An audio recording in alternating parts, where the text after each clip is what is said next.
Baik, Sobat Zakat, kita bacakan pertanyaan yang muncul, yang muncul di kami. Dari YouTube ada akun Teh Country. Ini luar biasa, Teh Country ini selalu memantau kajian kita. Terima kasih akun Teh Country telah memantau kajian kita. Ustadz, sebenarnya apa sih misteri? Nah, ini misteri ada dalam kutip ya, gitu ya. Yang tersembunyi, bermasalah dengan saudara atau keluarga, ya saudara keluarga sendiri kok sulit terselesaikan.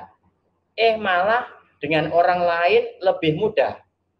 Malah setelahnya hubungannya bisa seakan seperti saudara sendiri. Nah, ini Ustaz, mungkin ini seperti yang dihadapi banyak orang yang masalah kadang-kadang dengan keluarga sendiri ini, entah itu masalah pembagian warisan atau masalah apapun lah, pengasuhan orang tua dan sebagainya. Ini malah kadang-kadang sering gak wawoh bahasanya gitu dengan saudara ini ya. Nah, gak wawoh dan gak inilah, gak aku dan sebagainya, malah jauh. Nah, ini yang ditanyakan ini tadi, misteri apa yang tersembunyi Ustaz? Apakah ini ada bagian dari misteri ilahi?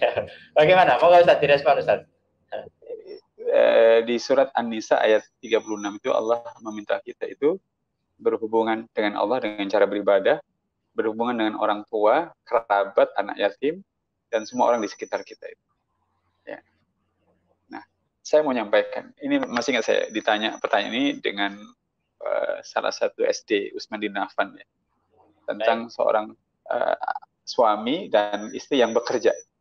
Saya bilang, buat kita harus kita punya prinsip bahwa keluarga itu, pasangan hidup kita itu jauh lebih penting dari pekerjaan kita. Itu penting. Jadi setelah Allah Subhanahu wa ayah dan ibu kita itu lebih penting daripada warisan ayah, daripada tabungan ayah, daripada umur. Itu orangnya itu jauh lebih penting. Oleh karena kita berdoa kepada Allah untuk agar Allah merahmati mereka. Itu penting. Sama istri dan anak kita itu, istri kita dan anak kita, suami kita itu jauh lebih penting dari rumah, dari sepeda motor, dari mobil dan segala macam. Dari pekerjaan itu sekalipun. Ya. Jadi begitu dua hal bertemu, pekerjaan sama istri yang sedang sakit atau suami yang sedang sakit, maka utamakanlah mendahulukan melayani orangnya. Pekerjaan mungkin hilang dan sekarang, tetapi orangnya, istri dan itu perlu kita dahulukan, karena itu adalah kewajiban yang diletakkan di pundak kita untuk melayani mereka. Penting. Karena apa enaknya kalau kita punya segala-galanya tapi tidak ada ayah dan ibu kita, tidak ada istri dan suami dan anak kita yang akan mendampingi kita. Itu penting. Nah, makanya Rasulullah SAW pernah mengatakan yang terbaik di antara kalian adalah orang yang terbaik pada keluarganya. Kelihatannya hadis ini sederhana ya. Tapi saya berani di masjid. Kalau masjid ingin mengukur kebaikan seseorang, jangan tanya wartawan. Jangan tanya apa kata orang sekarang. Itu bisa nggak asli. Tapi tanyakan pada istri dan anaknya. Karena dia yang paling tahu. Jadi kalau masjid itu mau nanya saya, jangan hanya baca Facebook saya. Jangan hanya baca itu. Tapi tanyalah pada istri dan anak saya tentang saya. Pasti ketahuan. Kenapa bisa begitu? Nah, penjelasannya sangat fundamental.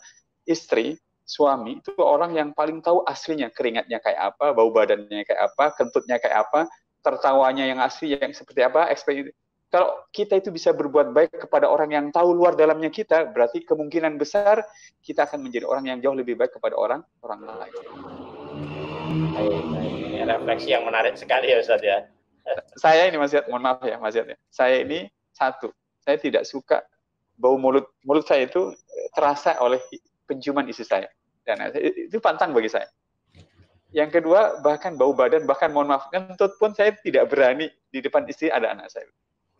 Kenapa? Saya tidak ingin anak dan istri saya itu menjadi orang yang merasakan tidak enak pada itu. Kalau perbuatan yang tidak bisa dikendalikan, misalnya tiba-tiba habis makan tidak dibersihkan, itu mungkin, tapi hal-hal itu saya jaga betul. Jangan sampai di hadapan istri atau anak saya, keluarga saya memperlihatkan sesuatu yang buat mereka tidak senang. Sehingga mereka, kalau ini saya kerjakan secara konsisten, lama-lama mereka menghargai saya sebagai ayah dan suami yang baik buat mereka.